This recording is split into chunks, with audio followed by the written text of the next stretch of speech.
Bonjour, nous allons aborder nos travaux personnels encadrés qui portent sur le sportif comme support publicitaire, en commençant par définir les deux principaux termes de notre sujet, qui sont le sport et la publicité.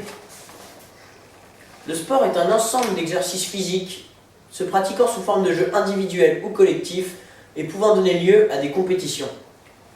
Le sport est un phénomène quasi universel dans le temps et dans l'espace humain. La publicité est un moyen de communication de masse qui vise trois résultats. Faire connaître un bien ou un service, promouvoir l'image du produit et faire connaître ses caractéristiques ou ses fonctionnalités à un public ciblé. Le sport de nos jours diffuse des valeurs dont s'inspire la publicité. Fair play, goût de l'effort et esprit de compétition. La publicité est diffusée par différents moyens. Les médias, la radio, Internet, la presse écrite, la télévision et le cinéma. Ces moyens de communication font de nos jours partie de notre quotidien. Certaines célébrités sont sollicitées dans diverses publicités, en particulier les sportifs. Nous nous demanderons donc pourquoi utiliser l'image du sportif dans la publicité. Le pouvoir médiatique des sportifs est tel qu'on utilise leur image pour vendre des produits qui n'ont pas de relation directe avec le sport. Les publicitaires utilisent alors certaines des valeurs véhiculées par cette pratique. Le sport est un média formidable pour les différents produits afin de faire leur promotion auprès du grand public. Les supports ne manquent pas, publicité avant, après et pendant les matchs. Ainsi, les Jeux Olympiques de Pékin ont été suivis par près de 4,7 milliards de téléspectateurs. Tous les événements sportifs majeurs de la planète sont autant d'opportunités pour les différentes marques. Elles y trouvent de nombreux supports parmi ceux que l'on décrira ensuite. Les pages publicitaires à la mi-temps de matchs de football, rugby ou tous les deux jeux parmi les tournois de tennis. Les sports américains sont eux vraiment organisés autour de ces pages publicitaires avec des pauses fréquentes en football américain ou bien en basketball. Mais les marques payent le prix fort, ainsi une annonce de 30 secondes est facturée 2,7 millions de dollars pendant le Super Bowl. Les maillots des sportifs sont aussi largement utilisés, transformant ceux-ci en véritables hommes sandwich. Chaque espace de libre sur le sportif ou sur son équipement est utilisé. Les skieurs sont alors obligés de montrer les dessous de leur ski une fois la ligne d'arrivée franchie pour montrer leur sponsor.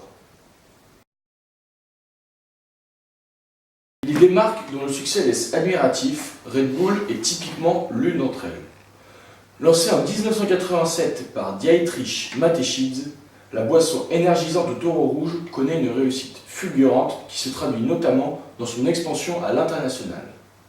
Alors qu'en 1990, elle n'était présente qu'en Autriche et à Singapour, elle est désormais disponible dans 166 pays. Aujourd'hui, Red Bull consacre 30% de son chiffre d'affaires au budget communication et marketing, de quoi mettre au point des opérations de grande ampleur pour constamment accroître sa notoriété. Depuis ses débuts, la marque n'a cessé de pratiquer le sponsoring. Elle apporte actuellement son soutien à plus de 600 événements par an. Le récent exploit de l'opération Red Bull Stratos est à l'image de cette stratégie qui porte ses fruits à plus d'un titre. Red Bull est la marque la plus active ces dernières années dans le sponsoring d'événements de sports extrêmes. À travers ce relais de communication, la marque cible une clientèle jeune, friande d'événements hors du commun. Il ne s'agit pas simplement d'exprimer au public son côté jeune et dynamique, il est aussi question d'affirmer une identité forte qui prône le dépassement de soi et des limites. D'où sa volonté d'axer cette stratégie en grande partie sur des sports extrêmes et à sensations fortes. Associer ainsi son nom à celui d'événements reconnus ou de personnalités célèbres permet de mettre pleinement en valeur les gènes de la marque. Le fondateur de Red Bull résume d'ailleurs très bien cette logique lorsqu'il déclare « Tout ce que nous faisons doit être synonyme d'énergie, de force et d'endurance, mais aussi d'esprit et de créativité. »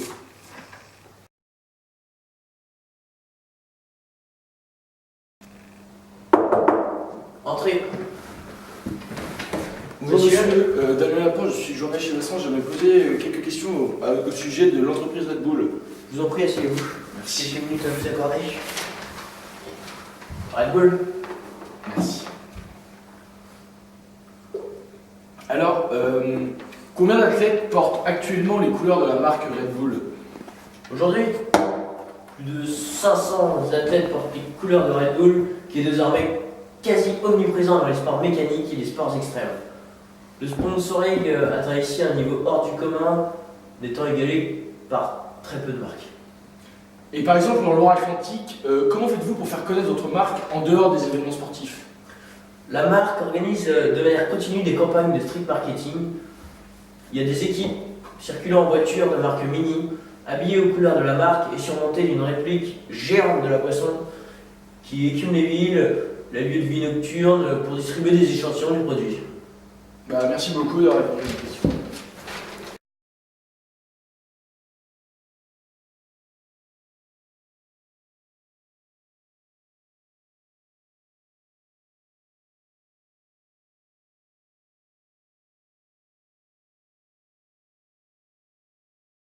En tant que publicitaire, pourquoi et dans quel cas utilisez-vous le sportif comme support? Alors, le sportif est intéressant parce que tout d'abord, il permet ce qu'on appelle un transfert de notoriété.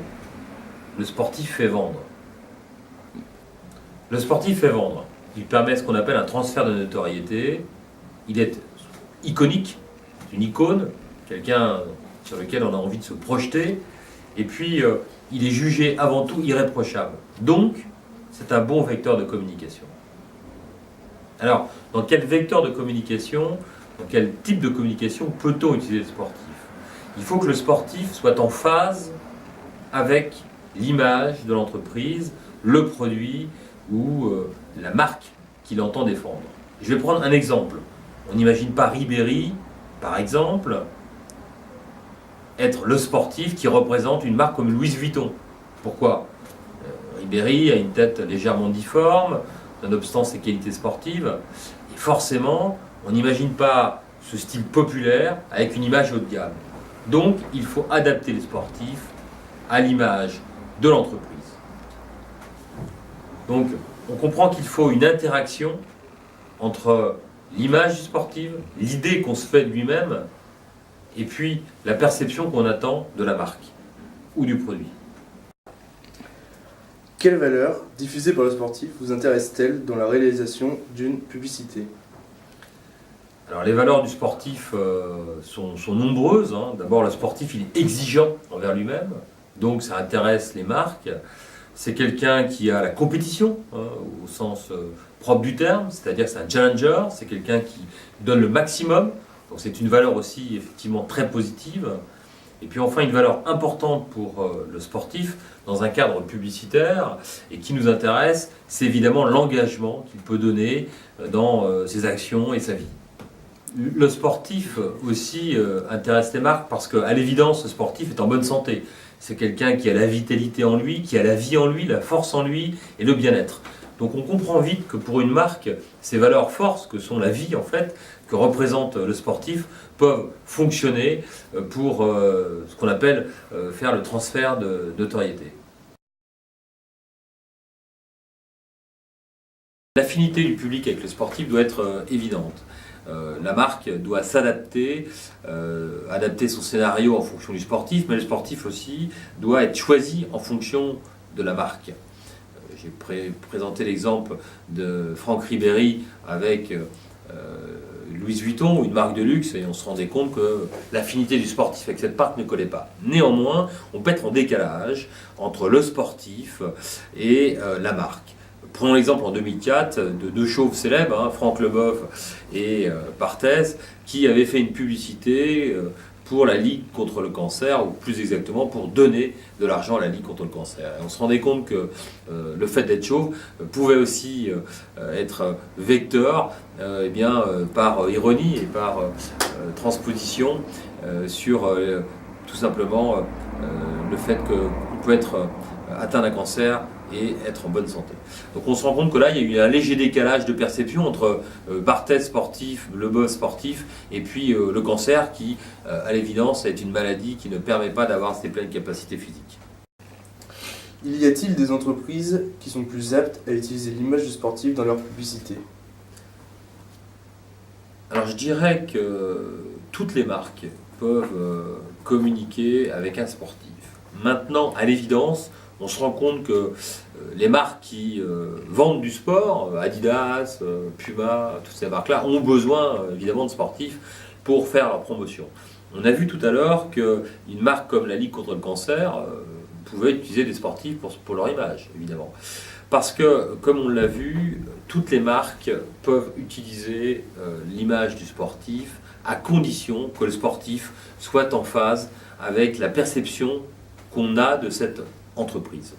Je reprends avec les codes du luxe et notre exemple cité précédemment, mais on peut imaginer facilement qu'une personne sur un sport populaire, le cyclisme par exemple, n'irait pas avec une marque de luxe, ou à l'inverse, qu'une personne qui véhicule un sport plutôt haut de gamme, la voile par exemple avec Loïc Perron, irait mal avec une marque trop populaire.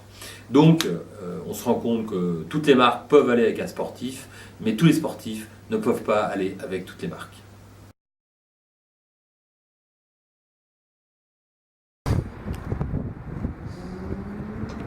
Bonjour monsieur, excusez-moi, j'ai une question à vous poser pour notre début, ça ne dérange pas. En tant que sportif, est-ce que le fait qu'un sportif connu apparaisse dans une publicité, cela va-t-il vous pousser à consommer, si oui, pourquoi? Bah oui, bien évidemment. Ça fait toujours plaisir de voir un de ses idoles faire la promotion d'un produit qu'on apprécie. Puis ça permet aussi de s'identifier à cette personne. Et dans une publicité, préférez-vous voir un sportif connu ou anonyme faire la promotion d'un produit que vous apprécieriez avoir? Comme je l'ai dit précédemment, on s'identifie à un idole. Du coup, c'est mieux d'avoir un sportif connu pour voir un des produits. Puis aussi, lorsqu'on consomme le produit en question, on a l'impression de retrouver les capacités physiques de ce dernier. Bah, merci beaucoup monsieur. Je vous en prie. Au revoir.